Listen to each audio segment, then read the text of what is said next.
একটা চাল কুমড়ো নিয়ে কাটতে বসে গেছি। আজ কি বানাবো বলুন তো? চাল কুমড়োটার ঘন্ট।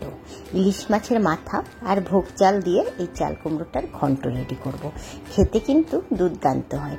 ইলিশ মাছের মাথা দিয়ে আমরা কচু শাক, তারপর পাঁচমিশালি সবজি, পুঁই ডাঁটার চচ্চড়ি অনেক কিছু খেয়ে থাকি, কিন্তু চাল কুমড়াও কিন্তু তেমনি ইলিশ মাছের মাথা দিয়ে খুব ভালো লাগে। আর এই ভোগ চালটা দেওয়ার কারণে আরও বেশি সুস্বাদু হয়।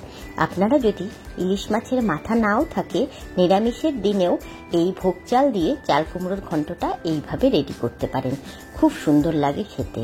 আর বাড়ির সবাইও একটু ডিফারেন্স খাবে, মানে নর্মাল চাল কুমড়োর ঘন্টর থেকে একটু আলাদা। খুব সুন্দর একটা সেন্ট হয়, ফ্লেভার হয়, তাতে খেতে অনেক বেশি ভালো লাগে। একদম ঝিরিঝিরি করে চাল কুমড়োটা কেটে নিয়েছি, আর এখানে এক মুঠো ভোগ চালকে ধুয়ে ভিজিয়ে রেখেছি। এবার ইলিশ মাছের মাথাটা হলুদ লবণ মাখিয়ে নিয়েছি। কড়াইয়ে বেশ কিছুটা সর্ষের তেল দিয়ে দিব। খুব বেশি তেলের কিন্তু প্রয়োজন হয় না চাল কুমড়োর ঘন্ট রান্না করতে, তাই মোটামুটি একটু তেল দিয়ে দিলাম। এবার প্রথমে ইলিশ মাছের মাথাটা ভেজে নিচ্ছি। আজ ইলিশ মাছের মাথাটা আছে তাই অ্যাড করছি, না হলে কিন্তু আমি এই ভোগ চাল দিয়ে চাল কুমড়োর ঘন্টটা মাঝে মধ্যেই রান্না করি। খেতে না দুর্দান্ত লাগে। মুগের ডাল দিয়েও চাল কুমড়ার ঘন্ট অনেক বেশি ভালো লাগে। তো এই দুই রকম ভাবেই করি। আবার নর্মাল ডালের বড়ি দিয়েও করি কখনো কখনো নিরামিষের দিনে। তো যাই হোক, ইলিশ মাছের মাথাটা ভাজা হয়ে গেছে।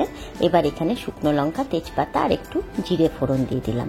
ফোড়নটাকে একটু ভালো করে প্রথমে ভেজে নেব। তারপর ওই ধুয়ে রাখা ভোগ চালটা যে আছে সেটাকে দিয়ে দেব। ভোগ চালটা দিয়ে একটু ভালো করে ভেজে নেব। খুব সুন্দর ভাজাও হয়ে যাবে আর একটা ফ্লেভারও খুব সুন্দর ছাড়বে।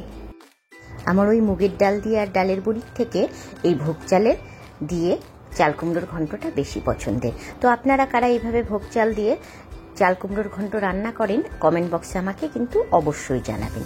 ভোগ চালটা খুব সুন্দর ভাজা হয়ে গেছে, একটু লালচে হয়ে গেছে, আর খুব সুন্দর একটা গন্ধ বেরোচ্ছে। এখন আমি এখানে হাফ ইঞ্চির মতন আদা গ্রেট করে নিয়েছি, সেটা দিয়ে দিলাম, আর 3টে কাঁচা লঙ্কা দিয়ে দিলাম। যারা একটু ঝাল বেশি খান তারা একটু দিতে পারেন, কিন্তু চাল কুমড়োর ঘন্ট না খুব ঝাল ঝাল হয়ে গেলে ভালো লাগে না, তাই 3টেই কাঁচা লঙ্কা দিলাম। দিয়ে দিলাম পরিমাণ মতন একটু লবণ, একটুখানি হলুদ গুঁড়ো, আর খুব সামান্য একটু জিরের গুঁড়ো, আর পরিমাণ মতো একটু চিনি, স্বাদটাকে ব্যালেন্স করবার জন্য। এবার একটু নর্মাল লঙ্কার গুঁড়ো দিলাম, যাতে ঝাল ঝাল হয় একটা।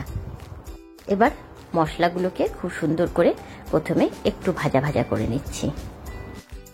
আপনারা কে কোথা থেকে ভিডিওটা দেখছেন অবশ্যই কিন্তু কমেন্ট বক্সে জানাবেন, আর আপনাদের এই রান্নাটা কেমন লেগেছে সেটাও আমাকে কমেন্ট বক্সে জানাবেন। যাই হোক, খুব সুন্দর করে মশলাটা যখন কষানো হয়ে যাবে তখন আমি কেটে নেওয়া চাল কুমড়াটা এর মধ্যে দিয়ে দিচ্ছি। চাল কুমড়াটা দিয়েই এবার আস্তে আস্তে ভালো করে সুন্দর করে সব মশলার সাথে মিশিয়ে নেব। এই চাল কুমড়ো থেকে যে জল বের হবে সেটা দিয়েই কিন্তু এই গোবিন্দভোগ চালটা সেদ্ধ হয়ে যাবে।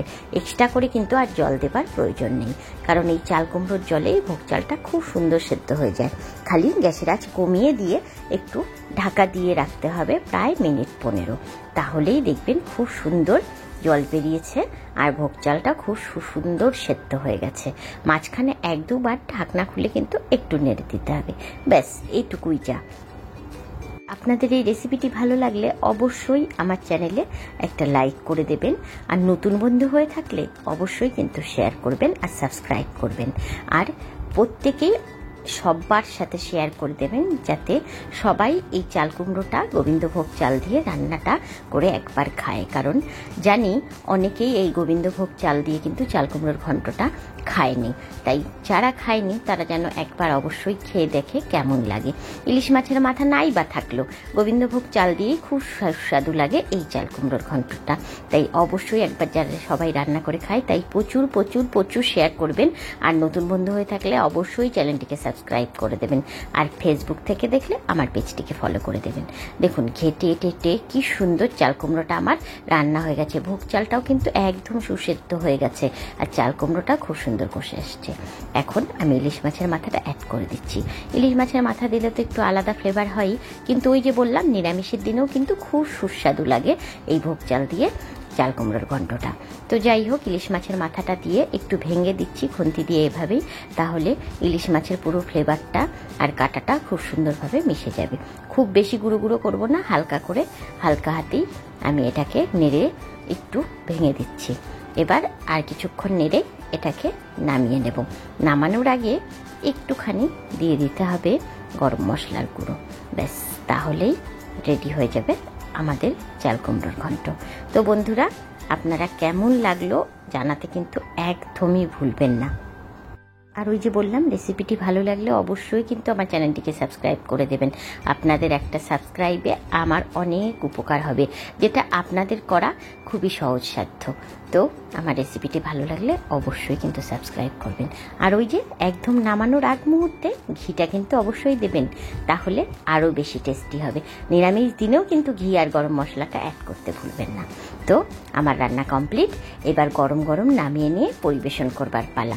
খেতে কিন্তু দুর্দান্ত হয়। গরমের দিনে সবজি বলতে তেমন কিছু খেতে আর ভালো লাগে না। তো এইভাবে ভোগ চাল দিয়ে চাল কুমড়োর ঘন্টটা একবার অবশ্যই রান্না করে দেখবেন। আর সাথে যদি ইলিশ মাছের মাথা হয় বা অন্য যে কোনো মাছের মাথা হয় তাহলে অ্যাড করে দিতে পারেন, অসাধারণ লাগবে। আমি হলপ করে বলছি। তো আমার রান্না রেডি। এবার আমি গরম গরম ভাতের সাথে সার্ভ করে দেব। তো আজ এই অবধি, আবার দেখা হবে নেক্সট কোনো ভিডিওতে। টাটা বন্ধুরা, ভালো থাকবে, সুস্থ থাকবে। আর এই গরমে চেষ্টা করবে খুব হালকা পাতলা খাবার জন্যে। তো আজ এই অবধি, আবার দেখা হবে নেক্সট ভিডিওতে। Tata, bye bye.